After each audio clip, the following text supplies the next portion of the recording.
no YouTube do NAD. Tá.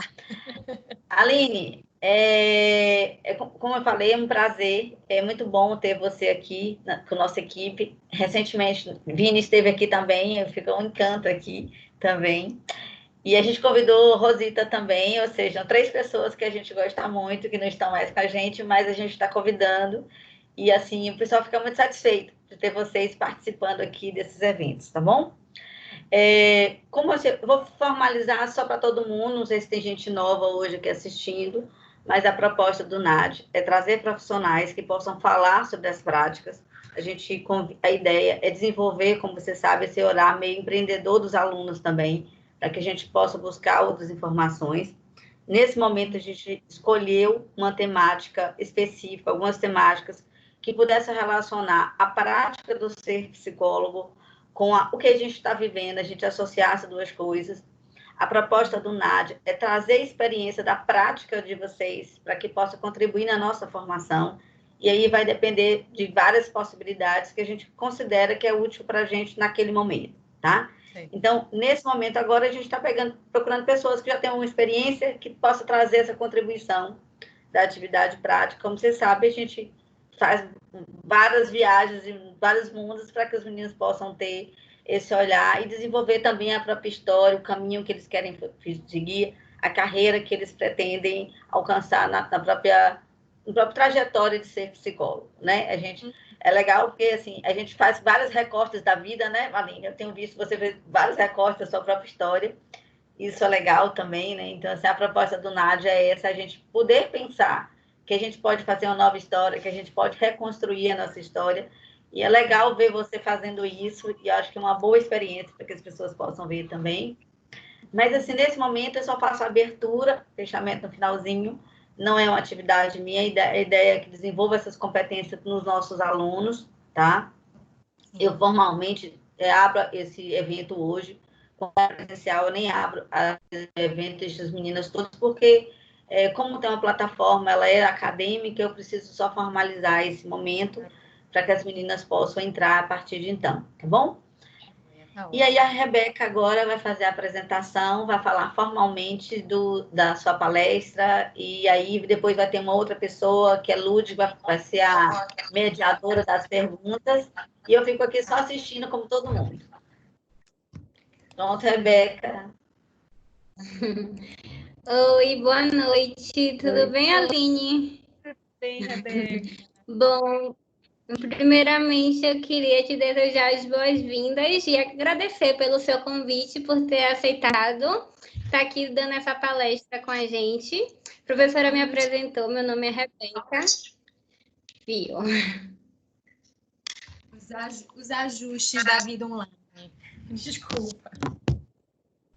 Sim. Tudo bem. Bom, como a professora já me apresentou, meu nome é Rebeca, eu sou uma das co-coordenadoras do NAD desse semestre e eu vim te apresentar formalmente, né? Para quem não conhece, a Aline Del Raso, ela é psicóloga graduada pela Escola Baiana de Medicina e Saúde Pública, especialista em clínica de dor pela Unifax, pós-graduada em Gestalt Terapia pelo IGTBA, atua atualmente como psicóloga clínica com crianças, adolescentes e adultos, e, além de tudo, é docente do curso de pós-graduação e sócio-diretora do Instituto de Capacitação de Psicoterapeutas. Aline, seja muito bem-vinda. As meninas estão com muita expectativa na sua palestra, muitas perguntas já estão surgindo, e eu queria só deixar um recadinho para todo mundo. Lembra de se inscrever pelo link lá no grupo para a gente poder mandar os certificados. E no decorrer da palestra, Lud, ela vai estar te fazendo perguntas, tá bem? As perguntas que forem surgindo, a gente vai falando aqui para ficar uma palestra bem dinâmica. Tá ótimo, excelente. Bom, então vamos lá, vamos começar. Antes de qualquer coisa, quero agradecer imensamente o convite de vocês, né? Assim, Dani é uma querida, ela sabe disso, assim, mora no meu coração. A Unime também, né? Essa sensação de voltar para casa é sempre muito reconfortante. E quando a gente pensa em conforto, vou começar daí a minha fala, né? Quando a gente pensa em conforto nesses tempos, eu acho que é o ponto forte, né? Assim, tem sido um desafio para todos nós incluir e integrar esse momento, né, e o que vem acontecendo nas nossas vidas. Eu, antes de falar sobre os desafios atuais, né, que foi o tema que me foi proposto com o público infanto-juvenil, pensando na prática clínica, eu só quero deixar, assim, muito claro que essa situação que nós estamos vivendo, que eu vou dar o nome de crise, tá? Essa crise que nós estamos vivenciando, ela perpassa todos os contextos. A nossa prática clínica, ela está sendo transformada para todos os públicos, né? Para crianças e adolescentes, mas também para os adultos. Então, assim, tem sido necessário e tem sido um desafio para todos nós nos adaptarmos a essa nova realidade, né? O que é muito contraditório ao mesmo tempo, porque nós vivemos de um tempo para cá tendo a tecnologia como base de todas as nossas relações, né? Então, assim, nós nos relacionamos hoje basicamente de forma tecnológica, pelo Instagram, pelo Facebook, né, pelo WhatsApp. Só que é tão interessante perceber como tudo isso ganha uma dimensão completamente diferente quando isso se torna a nossa única possibilidade. Eu acho que esse é o grande ponto dessa história toda, né? É que neste momento a nossa prática clínica ela está limitada às plataformas digitais, né? E a interação do psicólogo com os seus clientes ou pacientes, como vocês queiram, e deles nas suas próprias inter-relações, também está se dando apenas a partir do meio digital, né? Então, assim, o primeiro grande ponto de toda essa nossa conversa é justamente o ajuste a esse modelo online, né? Como é que nós criamos um setting terapêutico adequado, levando em consideração que nós não estamos mais no nosso ambiente protegido, que é o ambiente dos nossos consultórios, né?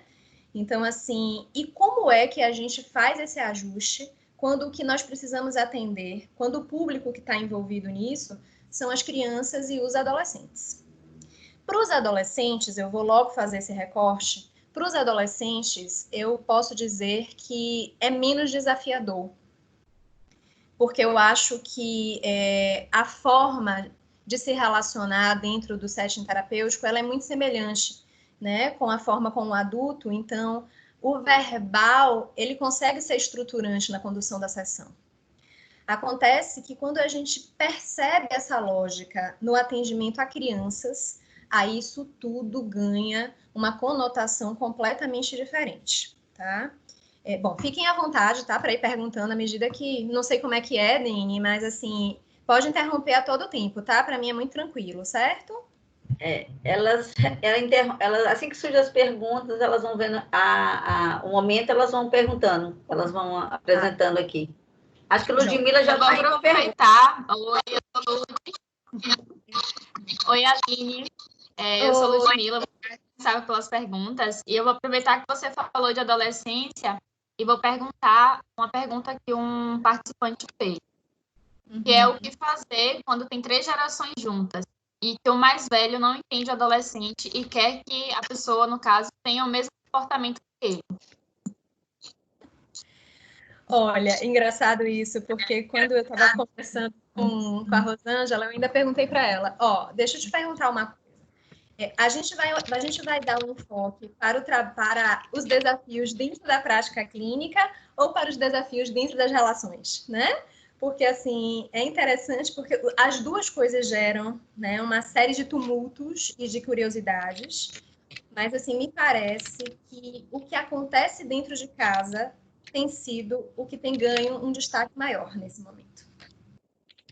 Então, assim, eu não tenho como responder essa pergunta com uma fórmula. Eu acho que esse talvez seja o ponto. Eu não tenho como dizer assim, o que se faz né? Porque eu precisaria entender que contexto é esse que esse adolescente está inserido, quem são essas figuras parentais, como é que essa relação se estabeleceu ao longo do tempo.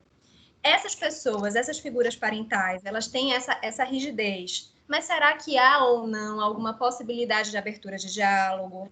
Tem alguma figura que pode fazer essa intermediação? Então, assim, é difícil fazer um recorte para responder isso, porque muitas perguntas anteriormente precisariam ser respondidas, tá? Porque é um desafio mesmo. Porque antes as pessoas se encontravam dentro das suas casas por pouco tempo. Essa é a grande verdade, a grande maioria delas. E hoje nós fomos obrigados, porque fomos obrigados mesmo, porque convite a gente aceita ou nega, né? Mas nessa nossa realidade, nós fomos obrigados a nos manter na convivência com essas pessoas, né, com os nossos pares, a todo tempo. E aí realmente acaba gerando uma série de conflitos e situações que certamente passariam despercebidas em outros momentos, né? Mas é uma resposta que eu não tenho como dizer. O que se faz é, ou o que se pode fazer é, né? Então não é conclusivo isso. Tem outras perguntas e uma delas é quais são os métodos, né, que a Gestalt utiliza para abordar as dores das crianças. Certo. Vamos lá. O que vai acontecendo? Quando a gente pensa em psicoterapia com criança, independentemente da abordagem, a gente vai usar o lúdico. O lúdico é a base de tudo, né? A gente costuma dizer, dentro da lógica da psicoterapia infantil, que as crianças brincam os seus problemas. Então, o que nós vamos fazer é, tomando como ponto de referência a forma como essa criança se relaciona com o psicoterapeuta dentro do session terapêutico, e aí a gente não está falando de virtualidade ainda, tá certo? Então, assim, tomando como referência como essa criança se relaciona dentro do setting e o que é possível a ela reproduzir a partir da brincadeira, e a partir de todos os outros recursos que a gente possa ter, e a gente tem vários, a gente usa fantoche, a gente usa massa de modelar, a gente pode usar recorte, a gente pode usar desenho livre, a gente pode usar contação de história, a gente pode usar o jogo de areia, a gente tem uma infinidade de recursos que são possíveis, né? Sempre pensando em ampliar cada vez mais a possibilidade dessa criança acessar os seus próprios conteúdos e aí as suas próprias emoções. Fazendo um link com o que está acontecendo nesse momento, é o seguinte. Agora, nós temos uma limitação muito clara, que é a distância. Ainda que a internet e as plataformas aproximem as pessoas de algum jeito, elas, de fato, limitam a atuação, ainda mais quando a gente pensa a partir de uma abordagem como é a Gestalt terapia, que propõe que as coisas possam ser experimentadas a todo tempo, tá? Mas os ajustes criativos, como a gente costuma dizer, eles estão acontecendo. Então, assim, as sessões com as crianças, elas estão acontecendo dentro desse formato online e a gente tem usado de recurso o que é possível. O que a criança tem em casa, né? O que o terapeuta tem em casa, o que foi possível mobilizar. Então, assim, tem sido um ajuste constante isso. Sigo ou tem mais alguma coisa, Ludmila? Tem mais uma. Na verdade, tem duas. Certo. Tem qual o nicho da Gestalt a perceber através do experimento uma potencial agressão? Qual o quê? O nicho da Gestalt ao perceber através do experimento uma potencial agressão. O que é o nicho? Só para eu entender. Qual é a ideia? É como é que a gente percebe pelo experimento quando há alguma possibilidade de agressão? Deve ser isso, né? Quais são os recursos que a gente tem? Eu imagino que seja isso. Isso? Eu acredito que sim, mas eu vou perguntar aqui no grupo, a pessoa que fez a pergunta, e aí eu vou passar para a próxima e você responde essa depois. Pode ser? Pode. Diga, Aline. Isso mesmo. Pronto, joia. Então, o que acontece? Vamos lá, já que esclareceu, deixa eu partir para essa primeiro. O que acontece? Não só a agressão, mas qualquer outra coisa que possa estar sendo mobilizadora para essa criança nesse momento, ela vai denunciar a partir da brincadeira. Ela vai dar sinais a partir da brincadeira. Então, assim, às vezes, a gente faz um jogo de areia, essa criança vai, monta um cenário, mata todo mundo, tá? Ou então a gente percebe que ela coloca lá o pai, a mãe, o irmãozinho, e quando ela se representa de alguma forma, ela bate, ela grita, ela fala. Então, assim, sempre vai ser, os sinais, eles sempre vão ser dados a partir disso, a partir da inter-relação, né? E cabe ao terapeuta, é claro, entender o que é da fantasia da criança, O que é dos jogos que nós sabemos que hoje as crianças acessam jogos que são violentos e isso acaba, de alguma forma, interferindo na forma da criança se expressar, né? O que é da própria vida de contexto daquela criança. Às vezes, a gente nem percebe isso no experimento. Às vezes, a gente percebe isso, por exemplo, quando a gente entra em contato com a escola e a escola diz que essa é uma criança que bate nos amigos com muita frequência, nos colegas de sala com muita frequência. E quando a gente vai entender um pouco melhor o que acontece, essa criança, ela está simplesmente repetindo o modelo, porque é isso que as crianças fazem, tá? As crianças, elas não são muito boas de interpretar, mas de repetir, elas são excelentes. Então, assim, elas repetem as coisas com muita facilidade. E isso é a melhor denúncia que a gente pode ter, tá? Então, eu acho que esse é um ponto importante. Voltando ainda nesse quesito, né, da agressão e da violência, devido ao momento de isolamento, a gente percebe que aumentou muito a violência domiciliar a mulheres. Essa realidade, ela também acontece com as crianças e adolescentes, na sua percepção? Sem nenhuma dúvida, né? Eu acho que, infelizmente, inclusive, os órgãos de amparo às crianças e adolescentes, assim como os órgãos de amparo às mulheres vítimas de violência, têm sinalizado um aumento significativo do número de agressões. Então, assim, infelizmente, o isolamento social, né, tem trazido isso como efeito colateral, um aumento significativo na violência de uma forma geral. E há idosos também, a gente está esquecendo desse grupo, tá? Os idosos também têm sido bastante vítimas dessas situações. Aqui tem um comentário da colega que ela fala que tem interagido com estudantes em salas virtuais, mas a percepção é que eles estão com as emoções muito misturadas, devido aos desafios domésticos. Alguns interagem muito, como antes, outros emuderecem. E como a escola vai lidar com esses adolescentes, vivendo tantas emoções da cláusula diante de uma etapa de desenvolvimento da demanda do jeito? Qual seria uma estratégia, no caso, para utilizar no momento? Você sabe, Ludmila, essa tem sido uma reflexão assim muito presente da minha parte. Isso eu ia fazer esse adendo, né? Que é o seguinte: atualmente, nesse meu momento de agora, eu não estou atendendo nenhuma criança num contexto online. O meu público agora tem sido de adolescentes. Eu tenho supervisionado psicólogos atendendo online. Então, toda a experiência que eu vou partilhar com vocês aqui sobre crianças são experiências que eu tenho vivido através das supervisões clínicas com as minhas supervisionandas psicólogas.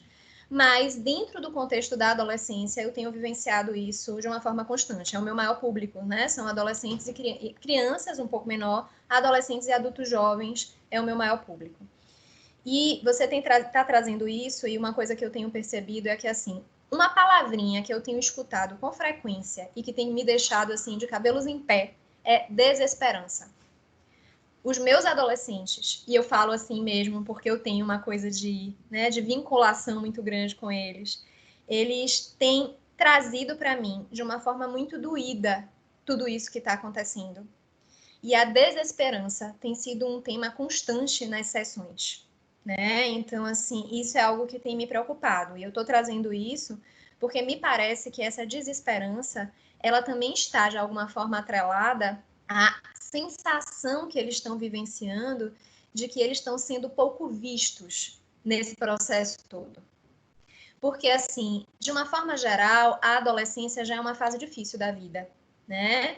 E, assim, eu não vou entrar muito nesse mérito, porque eu sei que vocês já devem ter visto isso em muitos outros momentos, mas a adolescência, ela é o meio do caminho, né? Então, assim, a pessoa, ela não é nem mais criança, ela não pode mais ser tratada como criança, porque ela não tem mais as mesmas prerrogativas, mas ela ainda também não é adulto. Então, assim, ela fica no meio do caminho sem saber exatamente quais são os direitos, quais são os deveres, o que ela precisa efetivamente fazer. E a sensação que eles têm, né, eu estou falando eles, os adolescentes de uma forma geral, é que nesse processo de obrigatoriedade da escola dentro de casa, né, que foi o ponto que você trouxe, a atenção a essas peculiaridades, ela não foi dada.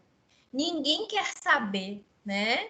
E aí, assim, como é que está efetivamente esse adolescente para estar em casa diante de uma situação de crise e confinamento que gera uma série de emoções, dentre elas, e aí não é exatamente uma emoção, mas dentre um efeito colateral dessa condição que a gente está vivenciando, por exemplo, é a diminuição do foco. Então, o nível de concentração das pessoas, de uma forma geral, está reduzido. E é um efeito colateral dessa situação de crise. Isso serve para os adolescentes também. Mas as escolas, porque precisam cumprir uma meta, porque tem o MEC por trás, que está ali exigindo uma série de coisas, infelizmente, não tiveram tempo de refletir de forma adequada a respeito do que fazer para lidar com isso.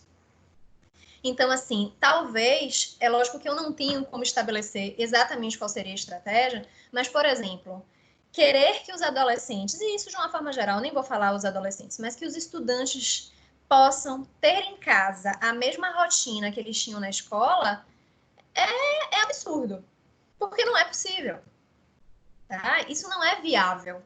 Então, assim, tudo bem, eu escutei essa pergunta, uma mãe me fez essa pergunta recentemente, a mãe de uma criança.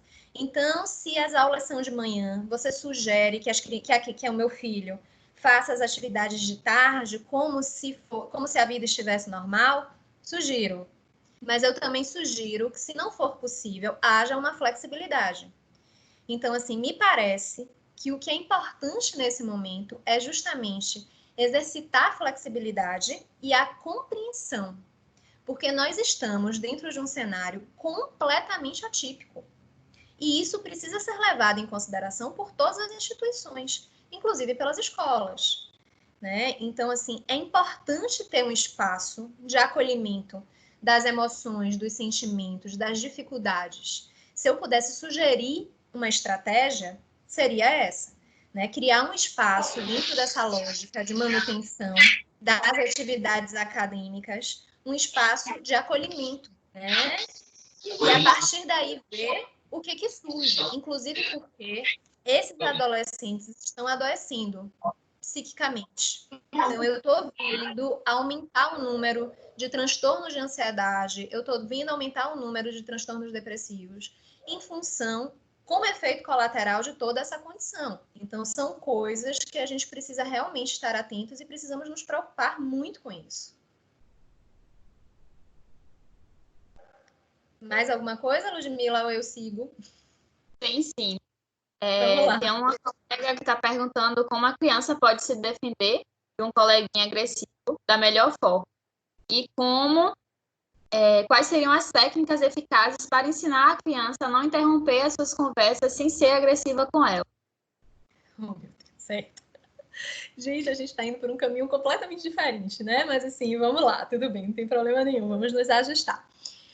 A primeira, diga, Dani. Deixa eu te falar rapidinho. Se você quiser seguir e a gente deixar as perguntas para o final, acho que talvez seja melhor.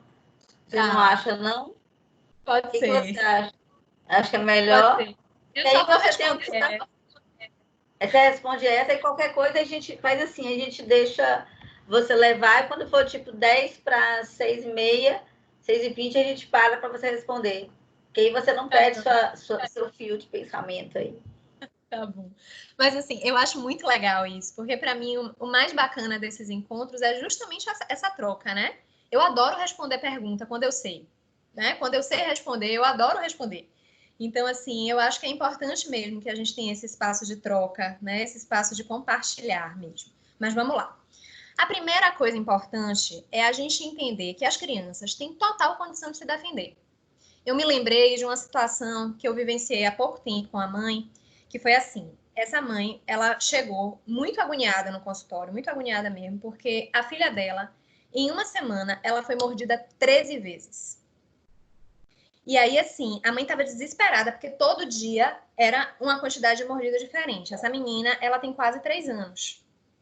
E aí, quando a gente foi investigar, eu achei muito interessante, porque a gente se deu conta, eu perguntei para ela como era a orientação dela para a filha diante desses episódios.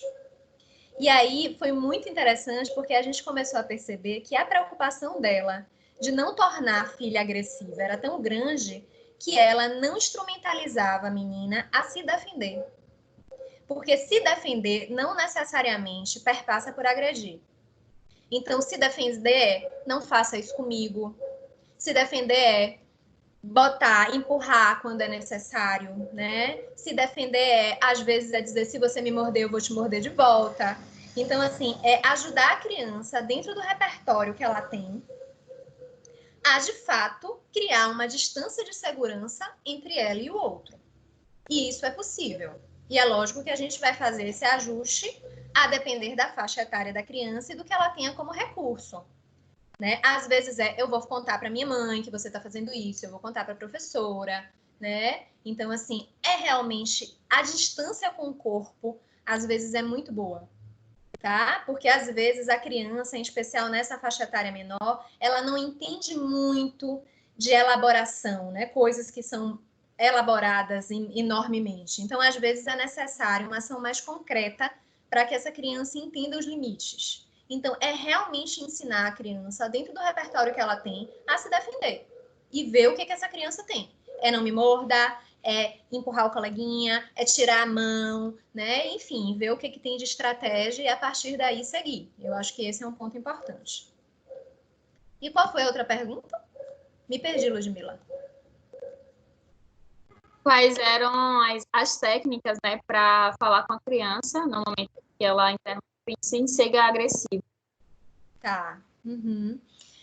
Olha, eu acho que tem uma coisa que é bem importante, que tem um pessoal aí que está trazendo, que é o pessoal da comunicação não violenta, né? Isso tem sido bem difundido, assim. A gente tem a disciplina positiva, que tem sido um ponto importante, e a comunicação não violenta, né? Eu acho que a gente pode juntar as duas coisas. Se a criança, acho que a primeira coisa importante é, se essa criança vem interrompendo constantemente esse diálogo, é porque ela está precisando de alguma coisa. Então, a primeira coisa que a gente precisa entender é qual é a necessidade dessa criança. Isso serve para qualquer situação. Então, uma vez que a gente entendeu, será que essa criança está interrompendo constantemente esse diálogo? Porque essas pessoas estão conversando a todo tempo e em nenhum momento foi possível estabelecer com essa criança uma interação saudável para brincar, por exemplo? Será que é por isso que essa interrupção está acontecendo? Então, assim, a primeira coisa eu posso chamar de diagnóstico, que é entender o que é que está acontecendo, né? Qual é a necessidade da criança. Entender qual é a necessidade da criança é negociar com ela, tá? Então, assim, é dizer para ela, meu amor, minha filha, meu bem, seja lá como é que for que se dirija para a criança, agora a mamãe está conversando. Então, faz assim, ó, você vai me dar 10 minutos.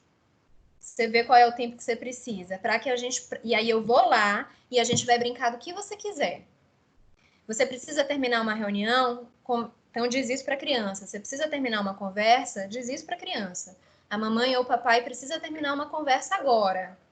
Você pode esperar um pouco, faz assim, ó, vai lá, conta até 100, ou conta até 20, ou conta até 50. Mas o que eu estou dizendo é que é necessário abrir com essa criança a possibilidade de dialogar e de compreender. Porque dizer, você está atrapalhando, ou aqui é conversa de adulto, tudo isso reforça um comportamento. É interessante porque toda vez que isso acontece, ao invés da criança desistir do intuito dela, isso motiva ela a continuar cada vez mais. E ela vai porque ela entende que ela consegue atenção de forma inadequada, mas pelo menos algum tipo de atenção ela tem. Então, o que a gente vai negociar com a criança é justamente a possibilidade de oferecer para ela uma atenção de qualidade a partir de um combinado. Então, eu acho que esse é o ponto importante. Esses combinados, a mesma coisa. Se você tem uma criança de 1 ano e 1 mês, não tem combinado. Que é o meu caso. Minha filha tem 1 ano e 2 meses, eu não tenho que combinar com ela. Eu atendo a necessidade dela e acabou, tá? Mas assim, se você tem crianças maiores, de 3 anos, a partir de 3 anos, a gente já começa a conseguir fazer combinados. E quando a criança se sente acolhida, respeitada e compreendida, ela acolhe os combinados e ela cumpre os combinados, que é o ponto que é importante nessa conversa. Certo? Certo, Aline. Então, vamos fazer como a professora falou, você segue sua linha de raciocínio e no finalzinho eu trago mais algumas perguntas, pode ser? Pode ser sim. E aí, Deni, assim, como eu imagino que haja, se houver uma curiosidade maior sobre tudo isso, né, sobre essas dinâmicas, a gente pode marcar um outro momento, se vocês quiserem. Tá? Pra gente... As meninas estão adorando também acompanhar as pessoas. Aí você vai dar o seu Instagram, eles vão te acompanhar nas suas lives também. Ah, joia, tá bom. Bom, então vamos nós. Então, eu estava falando da necessidade de fazer os ajustes, né, dentro desse modelo de atendimento online. Eu vou falar sobre o que acontece na prática clínica com crianças, mas, como eu já falei para vocês, vai ser a partir das experiências de fato que as minhas supervisionandas têm vivido. E o que eu tenho percebido, e a gente tem discutido muito isso nos nossos grupos de supervisão, é justamente que tudo nesse momento está sendo reinventado. Então, assim, a partir do primeiro ponto, que é o contrato. O contrato com a criança e o contrato com os pais está precisando ser refeito. E está precisando ser refeito porque agora as condições são novas, porque agora o espaço é novo, né? Porque agora toda a lógica de atendimento se modificou. E aí a gente precisa de algumas garantias, né? Por exemplo, a gente precisa ter a garantia de que durante o tempo de atendimento, e aí eu vou fazer um parêntese, que é o seguinte: geralmente a gente tem tempo de atendimento de 50 minutos. Mas o que a gente tem sentido na prática clínica com crianças é que 50 minutos falando com o celular ou com o computador não tem funcionado. Então, o ajuste que tem sido feito na prática clínica com crianças normalmente tem sido de sessões de 30 minutos, tá? Então, a primeira coisa importante foi redimensionar o tempo de sessão. E isso também foi feito a partir desse novo contrato que foi estabelecido, né? Que vai ser estabelecido tanto com a criança quanto com os responsáveis. Um outro ponto disso é garantir que a criança tenha um espaço de sigilo para que ela possa ter a sessão. Então, durante aqueles 30 minutos, a criança vai ficar no quarto dela, a criança vai ficar no quarto dos pais, mas assim, não dá para ficar na sala com as pessoas indo e vindo, tá? Então, isso também tem sido um ponto de negociação, que é para garantir minimamente a condição de sigilo, tá? Porque senão, a gente acha que não, mas as crianças, elas são sensíveis a absolutamente tudo. Se elas não se sentirem seguras, elas não vão brincar os problemas delas com a gente. Elas precisam se sentir seguras para isso, tá? Então, esse é um ponto super importante. E aí, normalmente, como é que a gente faz? A gente inicia a sessão a partir do contato com os pais. Então, a gente liga ou manda mensagem ou faz qualquer tipo de sinalização que a sessão vai começar. E quando termina a sessão, a gente pede para a criança chamar os pais para que a gente possa finalizar. Porque, às vezes, por exemplo, é uma criança que não tem computador livre, às vezes é uma criança que não tem celular livre, e a gente não pode deixar brecha, né, para que esse meio de tecnologia acabe dando à criança a possibilidade de acessar coisas que ela não deveria ou que os pais não gostariam que acontecesse, tá? Então, esse é um tempo bem importante. E aí, o que a gente precisa ficar atento? A gente vai ficar atento aos limites que nós temos. Então, assim, a gente vai ficar atento às nossas possibilidades, mas também aos nossos limites. Então, o que eu tenho na minha casa que vai me ajudar na condução da sessão? Eu tenho um livro de história, eu tenho massinha de modelar que eu posso fazer daqui, a criança tem do lado de lá, que ela vai fazer de lá também. Eu posso propor que a gente conte uma história de forma compartilhada, eu começo aqui, era uma vez, a criança faz a outra parte, eu faço a outra parte e a gente segue, né? Então, assim, quais são mesmo os recursos que eu vou ter a partir daí, para que eu possa ir conduzindo, e com muito respeito, né? Respeito às minhas limitações enquanto novo, né? Enquanto profissional novo no meio tecnológico, e respeito às limitações das crianças também. Eu acho que tudo isso é bem importante. E também, uma outra coisa, é a orientação aos pais. Então, a orientação aos pais não sai de cena. Cada profissional, dentro dessa lógica de atendimento a crianças, ele vai sobre uma perspectiva, né? E, normalmente, como é que eu oriento e como é que eu faço? Eu, normalmente, atendo a criança 5 vezes e faço uma sessão de orientação para os pais. Só que, dentro dessa nova lógica, desse novo modelo de vida, às vezes, há necessidade de fazer mais orientações aos pais. E a gente precisa ter flexibilidade para isso também, tá? Então, assim, e às vezes essas orientações, elas vão acontecer justamente porque os pais saíram de coparticipantes na educação dos filhos, muitas vezes para participantes quase que integrais, né, dessa convivência. Então, às vezes, o pai ou a mãe deixava a criança na escola integralmente, ou ficava com a criança apenas no contraturno da escola, ou tinha babá que ajudava, enfim, tinha uma série de formatos. E hoje, o que a gente tem percebido é que boa parte, né, desses pais ou dos responsáveis, do sistema de cuidadores, como a gente gosta de chamar, tem precisado estar com essas crianças quase que integralmente. E aí a gente vem numa série de conversas, né? Uma série de discussões, que é o que a gente faz com essas crianças em casa durante todo esse tempo. Porque ainda que a criança esteja no homeschooling, né? Ainda que a criança esteja estudando virtualmente, ela vai fazer isso só num tempo. E no outro tempo, eu faço o quê? Então, muitas vezes, a orientação a esses pais vai nesse sentido de ajudá-los a encontrar estratégias para lidar com essa convivência tão intensiva nesse tempo, né? Nesse período. Então, os ajustes e os desafios, eles são de todas as partes, né?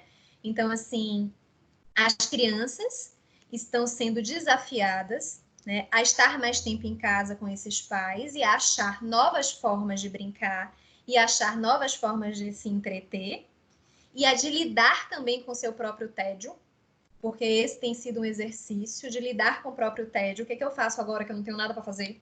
Já vi todas as coisas na TV, já usei o celular, já brinquei, já desenhei, eu vou fazer o que agora? Então, às vezes, é ajudar a criança a entender que ela vai precisar ficar com nada, né? E assim, e isso para as crianças é bem difícil. E para os pais também é bem difícil.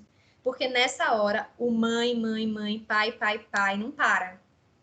Né? E aí talvez essa pergunta de o que eu faço quando uma criança interrompe o tempo inteiro venha disso também, né? Dessa solicitação que acabou sendo muito maior nesse momento.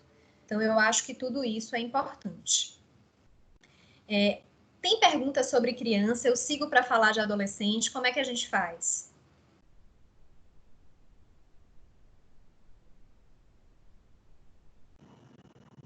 Tá. Eu Lud? acho que a internet de Lud caiu. Passa aí, Thalita. Rebeca. Eu voltei. Pode A valer. Lud voltou, pronto. Tem uma pergunta para voltada para o público infantil, que é qual seria a forma mais adequada para lidar com a sexualidade infantil perante as curiosidades das crianças? Tá. Falando a verdade. Assim, eu sempre digo isso, é sempre a melhor forma. É lógico que é falando a verdade, considerando a fase de desenvolvimento da criança, o repertório que ela tem e a necessidade de falar.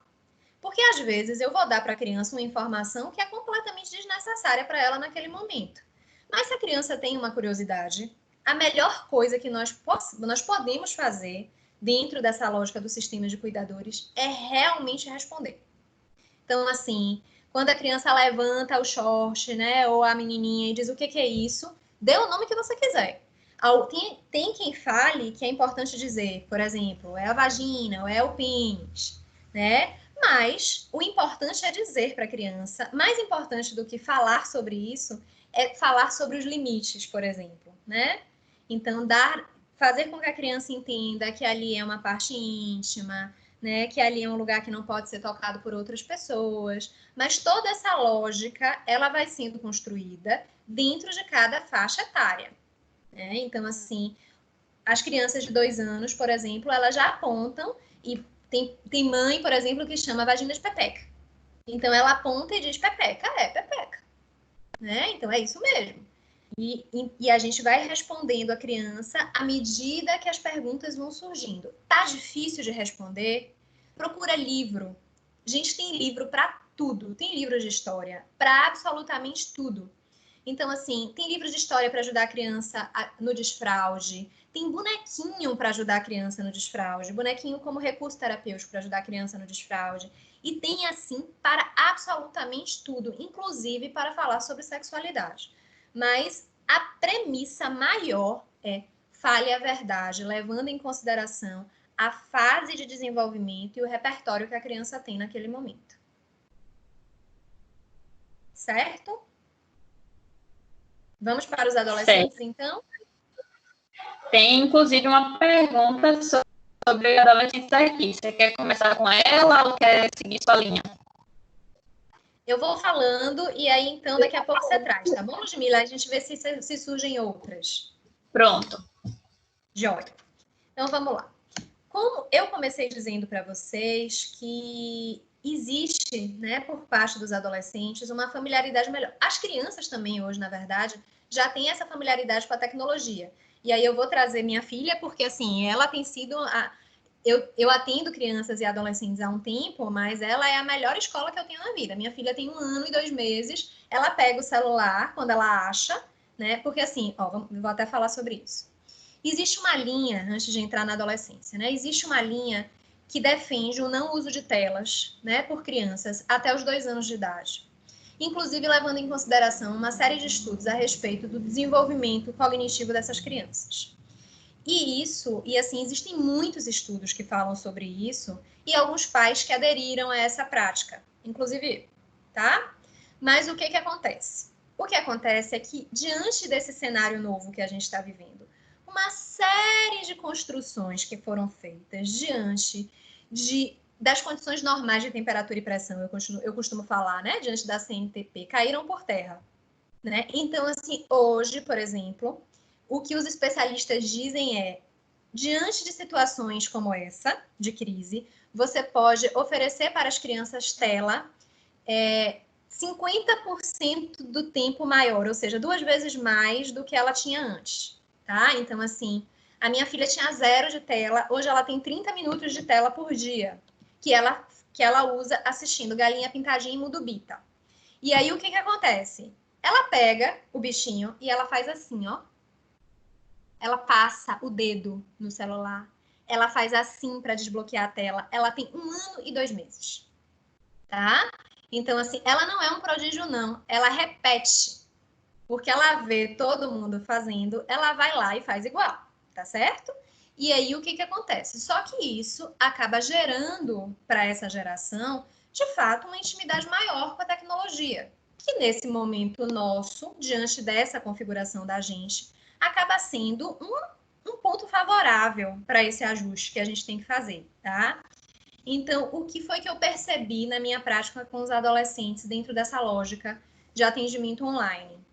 O que eu percebi foi, de início, alguns deles foram resistentes a essa modalidade de atendimento, mas acabaram cedendo, porque entenderam que a gente vai permanecer, né, nesse formato por um tempo indeterminado ainda. E uma vez que eles aderiram, eles estão seguindo super bem ajustados, super bem articulados, né? Sem nenhuma grande dificuldade para esse ajuste. Com algumas preocupações, é claro. Dentre essas preocupações tem sido a questão do sigilo. Então, eles realmente ficam bem preocupados com o fato, né, das pessoas que estão em casa, né, o sistema de cuidadores, de alguma maneira poder acessar essas conversas que a gente acaba tendo, e é lógico que eu não tenho como dizer que de alguma forma, como não dizer que de alguma forma isso pode atrapalhar, né, o que precisa ser expresso e o que precisa ser trazido. Então, assim, pode ser que isso seja um limitador, sim, né, para que, de repente, nem toda demanda que pode vir a surgir, surja em função desse receio. Até porque nós temos pais, né, e cuidadores de uma forma geral, que são realmente curiosos nesse sentido, né? E que acabam muitas vezes invadindo a privacidade. Até porque, como nós fazemos um contrato de sigilo, e isso vale tanto para a criança quanto para o adolescente, tem muitas coisas que acontecem nas sessões que os pais não têm acesso, efetivamente. Porque o combinado que a gente tem, em especial com os adolescentes, é nós só quebramos o sigilo quando houver um tema ou uma situação que possa colocar em risco a sua integridade física ou psicológica, ou emocional, de alguma forma. Quando isso não acontece, nós não quebramos o sigilo. Então, muitas vezes, essa busca pelo conteúdo, né, do sistema de cuidadores, ela é feita de uma forma muito sutil, tipo, a gente tem algumas sessões, né, que a gente faz também com os pais dos adolescentes, e por vezes eles perguntam assim, vou falar sobre uma coisa com você, eu não sei se ele já falou. Então, essa coisa de eu não sei se ele já falou é uma forma de sondagem, né? Que é para sentir o que foi dito, o que não foi dito. E o quanto é importante que nós possamos ter aí enfim, né? Vou chamar de jogo de cintura mesmo, que é toda essa articulação para que a gente possa acolher esses pais, né? Oferecer a eles as informações que são importantes, mas não exceder dentro dessa lógica. Então, esse aí é um ponto importante. E dentro das demandas, né, que os adolescentes têm trazido, e aí eu posso falar de uma forma mais aprofundada, o que eu tenho percebido como pontos centrais, a escola online está no topo dessa hierarquia, tá? De necessidades. As novas atribuições dentro de casa, as novas rotinas dentro de casa, e também o alto nível de ansiedade e a questão da desesperança. Então, assim, é lógico que eu trouxe para alguns pontos, mas eu não consigo aqui elencar, além de saber que a escola está na hierarquia das necessidades, porque nós sabemos que boa parte do tempo desses adolescentes é passado dentro da escola. Ainda à medida que o ensino médio vai caminhando, isso vai ganhando ainda mais força, né? Os meninos do terceiro ano, por exemplo, eles passam de fato muito mais tempo na escola do que em casa. E agora, essa lógica está completamente diferente. Então, assim, as angústias que têm sido partilhadas nesse momento têm girado muito em torno, por exemplo, do Enem. Vai ter Enem? Não vai ter Enem? Como é que eu vou estar preparado para fazer um Enem? Né? Uma vez que eu tive de aula efetivamente na minha escola, 1 mês e meio, depois essa situação toda acontece, eu entro no ensino à distância, onde de fato eu não consigo dar o melhor de mim. Então, isso tem sido uma temática recorrente dentro dessa lógica dos atendimentos com os adolescentes. Eu nem vou dizer para vocês que eu tenho percebido, por exemplo, como demanda maior, isso aparece eventualmente, a saudade, por exemplo, dos colegas ou dos amigos, isso aparece. Mas eu acho que é uma geração que está tão acostumada a grupos de WhatsApp e a essa comunicação virtual, que esse ajuste a essa nova forma relacional, ele tem sido relativamente fácil. Então, quando a gente sugere como estratégia, por exemplo, faça videochamada. Videochamada é a melhor coisa nesse momento para a gente. Porque falar por mensagem, falar por áudio, a gente não concretiza muito as coisas. E a gente não se aproxima o quanto a gente pode do outro, né? Então, assim, para mim, por exemplo, tá sendo extremamente importante ter Dani aqui na minha frente fazendo isso. Né? Porque é a partir daí que as relações são reforçadas. Ô, Aline, estimula esse pessoal a abrir as câmerazinhas nas minhas aulas, que tá difícil.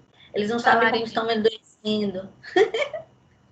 Nossa, vou então fazer um parêntese enorme sobre isso agora. Né? Que é assim, é muito importante ter essas câmerazinhas abertas. Porque, assim, é importante reforçar quem está do lado de cá também. Vou falar do lugar do professor, né? O quanto isso é importante, né? Reforçar esse lugar, tá? Porque vocês são reforçadores para a gente. É vocês que dão o sentido, na verdade, para que a gente possa se adaptar e continuar nessa lógica. Então, ver os rostinhos de vocês, ver isso aqui, ver os sorrisos, ou ver a cara de... Seja lá o que for, é importante para a gente. Então, abram as câmeras, gente. Isso é tão importante. Nem que não seja durante todo o tempo. mas assim, saber que de alguma forma tem um outro ali que faz parte dessa relação é muito importante mesmo.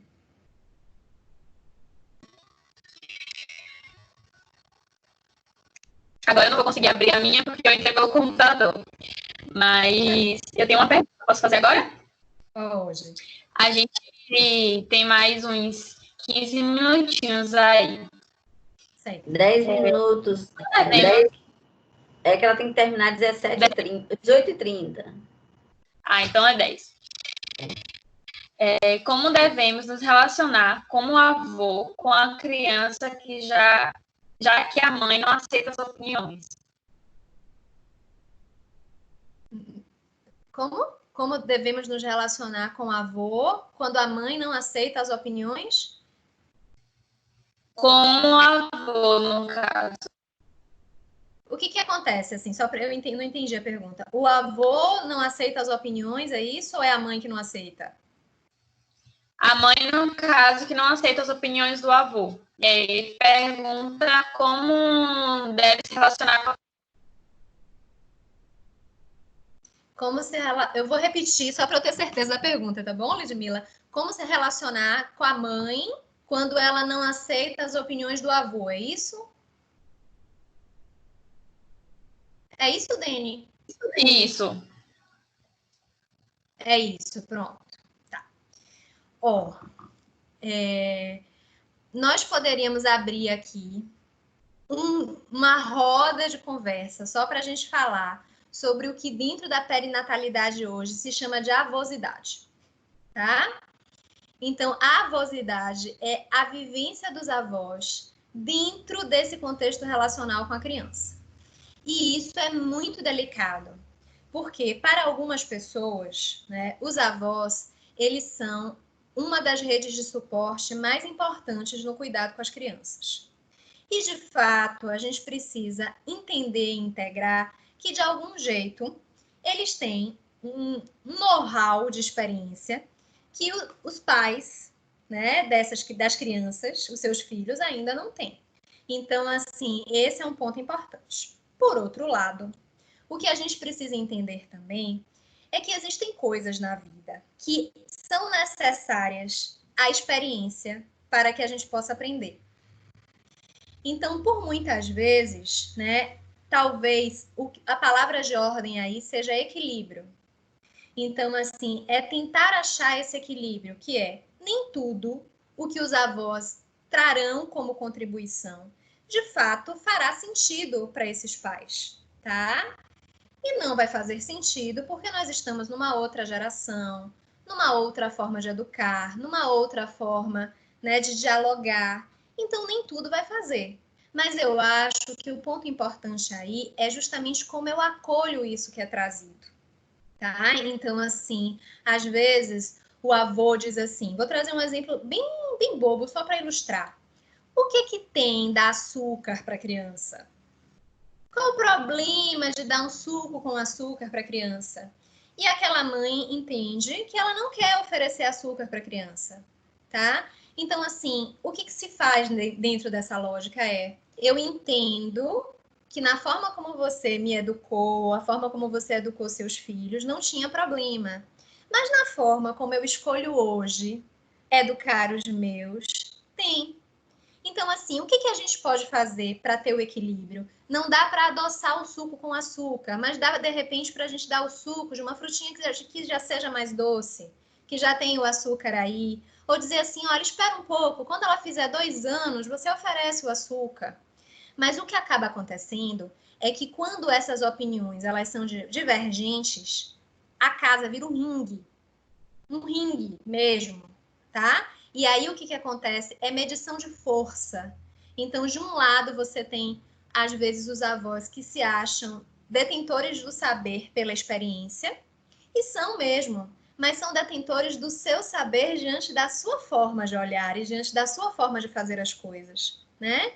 E de outro lado, a gente tem os pais, que às vezes são pais de primeira viagem, e que estão ali aprendendo, mas que precisam também exercitar e errar, para que eles possam ir criando o seu próprio repertório, o seu próprio know-how, até para dizer, poxa pai, poxa mãe, realmente você tem razão. Então, resumindo, a mãe ou o pai não aceita a opinião da avó, infelizmente ou felizmente, o exercício é, minha filha, eu estou lhe ensinando porque essa é a minha vivência. Mas é lógico que você vai educar o seu filho da forma como você julgar que é melhor. Então, é importante para os avós compreender esse lugar também. Então, eu acho que a coisa é realmente achar um equilíbrio aí que é necessário nesse processo.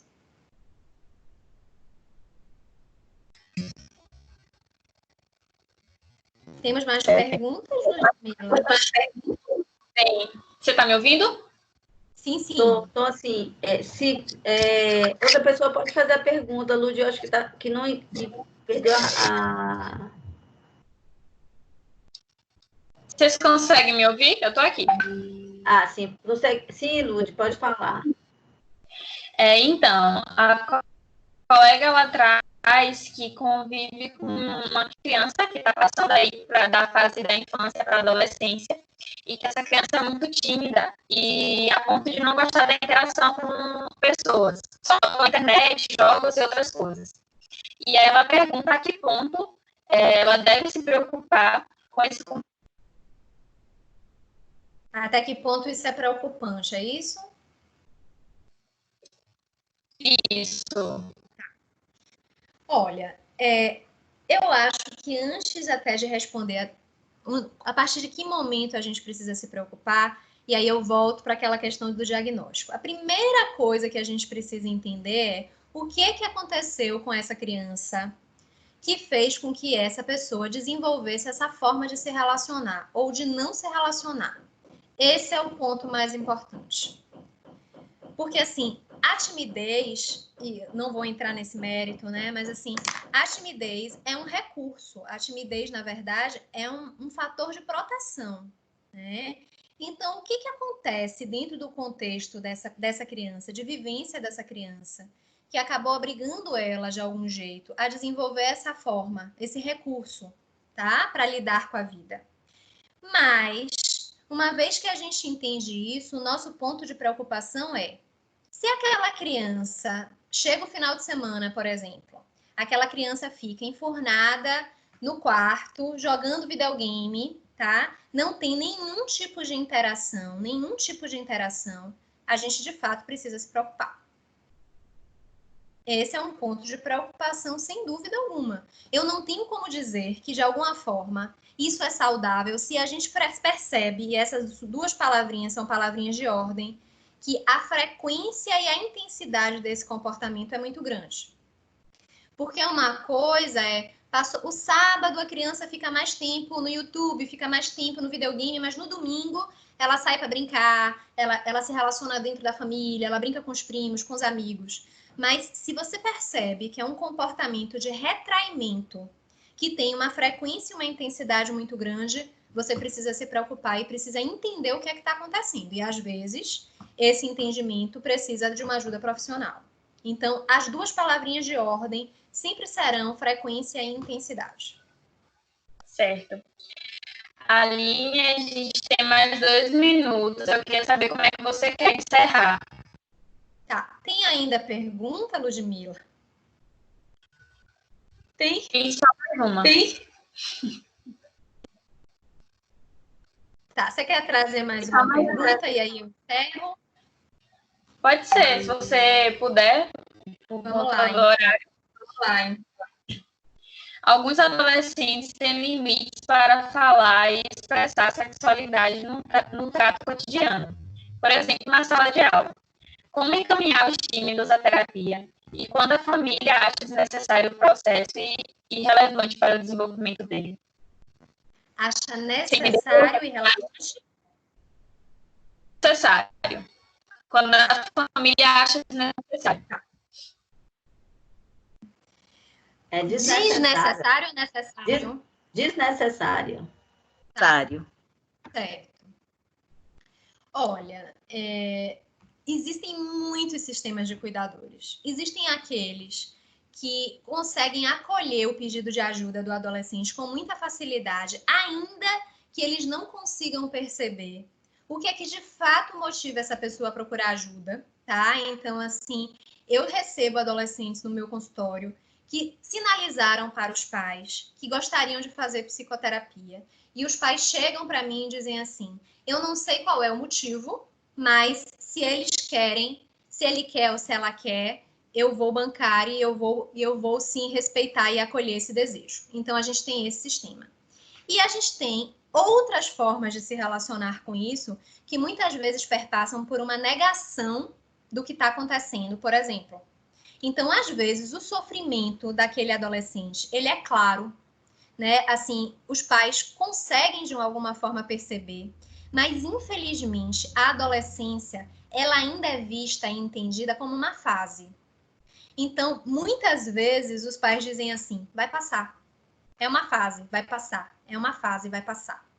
Então, nessa conversa de é uma fase, vai passar, infelizmente, a adolescência acaba sendo vivenciada como um momento torturante para o sujeito.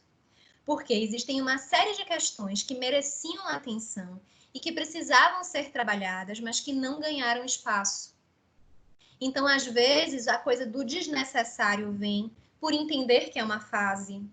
Às vezes, a coisa do desnecessário vem por achar que problema como tem casa, tem comida, estuda numa boa escola, tem tudo, precisa de terapia para quê? Por não validar o sofrimento. Por outras vezes, esse desnecessário também acontece porque se eu levo meu filho ou minha filha para um processo psicoterápico, eu estou me denunciando. Porque eu estou dizendo de alguma forma que tem algo dentro do meu contexto familiar que não está funcionando. Então, assim, normalmente a gente consegue perceber todas essas possibilidades, essas especificidades, tá? Então, assim, se você percebe que um adolescente é muito tímido e que ele poderia se beneficiar de um processo psicoterápico, uma estratégia, por exemplo, é dar a ele um espaço para que só ele, levar ele para algum lugar dentro da escola, sei lá, o orientador, quem quer que possa fazer esse papel, e falar sobre a sua sensação. Então, assim, eu tenho observado e tenho percebido que você tem estado muito tímido, muito calado, muito retraído, né? Você sente que seria importante ter um espaço para que você pudesse falar sobre essas coisas, para que você pudesse trazer aquilo que você sente, né? Então, eu acho que é dizer para essa pessoa que você vê o que está acontecendo e que você abre espaço e possibilidade para que ele possa, de alguma forma, ter expressão, né? Ganhar um lugar de voz para tudo isso.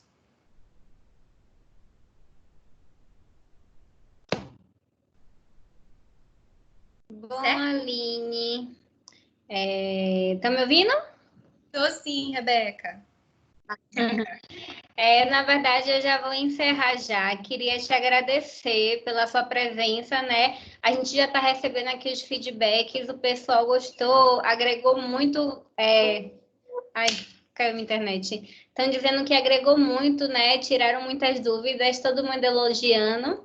A gente chegou aqui a cerca de 96 pessoas, então, graças a Deus, a gente teve um ótimo retorno. Então, a gente queria te agradecer de coração, tá bem? Tá joia. Aline, mais uma vez, Alô? muito obrigada, viu? Ô, Dene, eu quero agradecer também o convite de vocês. Me colocar à disposição, tá? Para qualquer outro momento que vocês desejem. De repente, eu não gosto de deixar pergunta sem resposta, tá? Me dá uma agonia. Então, se tiverem outras perguntas, o que a gente pode fazer é... Eu peço que vocês me encaminhem essas perguntas. E a gente, de repente, pode marcar um momento, sei lá, uma live no Instagram, alguma coisa para que eu possa ter espaço para responder essas coisas, ou aqui mesmo, um outro momento. Enfim, eu me coloco super à disposição, tá? Para o que vocês precisarem. E eu quero agradecer muito o convite. Ô, Aline, a gente está falando para todo mundo que assim está sendo super legal essa coisa da atividade do NAD online. Eu acho que a gente está tendo um público bem legal, eu estou adorando isso. Mas, assim, eu acho que tem uma oportunidade de a gente poder chamar vocês no semestre que vem, presencialmente, que aí responde outras coisas. Eu acho que a gente tem um tempinho maior, mais tranquilo, e eu acho que a gente é possível dividir mais, viu?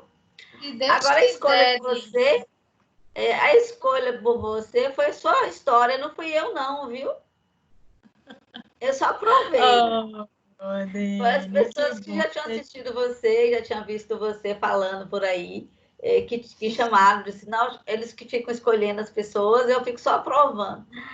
Viu? Mas, assim, foi a sua história que fez o convite, viu? Muito legal. Agradeço de coração. E fico à disposição de toda sorte, ou agora, ou quando for necessário e for conveniente, tá bom? Um beijo para você. Um beijo, sua pequena, eu estou aí acompanhando você, viu? Beijo. Tá bom, beijo. Eu coloquei vou pedir as pessoas colocar o seu Instagram lá no Nádia também, para que as pessoas possam seguir você. Viu? Tá bom, beijo. Então, Dani, beijo grande. Tchau. Obrigada. Tchau, tchau, gente. Tchau.